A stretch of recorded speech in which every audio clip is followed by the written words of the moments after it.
大家好，歡迎嚟到我嘅頻道，玄學看世界，我係 ST。星期四，特朗普就正式宣布佢嘅對等關稅措施，出嚟嘅幅度超過市場預期，結果搞到標普同納指兩大指數大插水，兩日加埋跌咗超過10個百分點以上。希望有睇我對上一條片嘅朋友，有減倉避過一劫啦。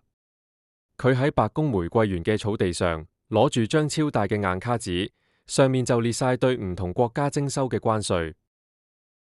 Brazil 10%, 10%. Bangladesh is 74%. So you see what's going on.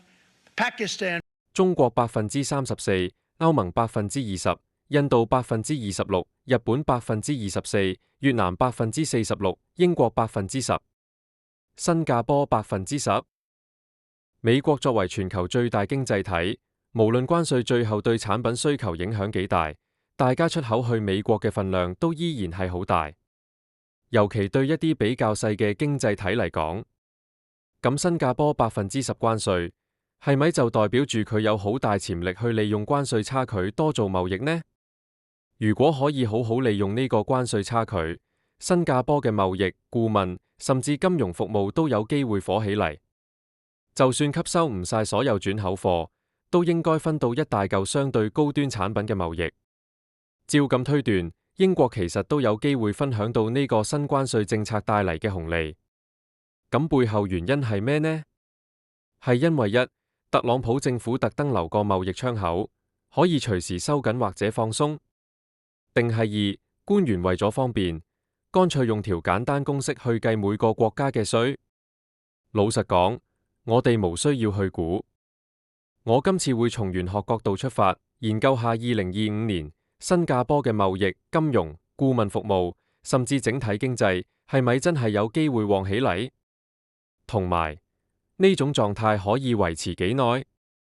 我從風水角度分析，大家而家見到嘅就係新加坡核心商業區嘅鳥瞰圖，綠色圈圈標示咗嗰啲大型金融機構、律師樓、顧問公司、會計機構嘅總部同辦公室。有趣嘅地方係，呢啲大樓差唔多全部都坐落喺東北30度同西南210度呢條線上。如果以呢兩個方向做坐向，我哋打開2025年9宮飛星圖，你會發現玄學嘅密碼。東北30度同西南210度係整個24山入面2025年最當運嘅兩個坐向，即係話成個核心商業區入面做嘢大部分嘅人，玄學計算78%都會覺得好似行緊運咁，個勢好強，天時地利人和齊晒。但係咁嘅好運又可以維持幾耐？睇返2026年立春之後嘅9宮飛星分佈，你就可以睇出玄機。你會睇到啲飛星又打回原形，變返普普通通，所以代表關稅紅利唔會持續太耐。